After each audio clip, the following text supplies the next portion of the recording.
Hello' guys, আজি আমি আলোচনা কৰিম কেইটামান অতি মজাৰ সাঁথৰ। 1 নম্বৰ সাঁথৰটো হৈছে এনেকুৱা কি বস্তু ফাটি গ'লে শব্দ নকৰে।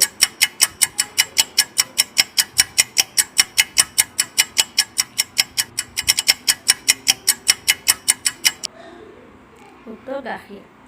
2 নম্বৰ সাঁথৰটো হৈছে 2 গছত 2ডাল কাজিয়া কৰি হোৱা লাল।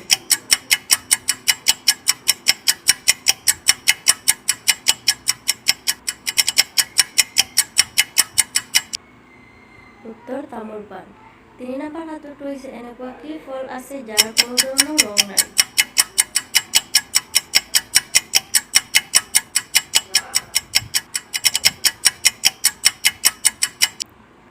উত্তৰ কষ্টৰ ফল। 4 নম্বৰ সাঁথৰটো হৈছে আহি থাকে গৈ থাকে মাত কথা নাই, এইটোনো কি বস্তু কোৱাচোন বাই।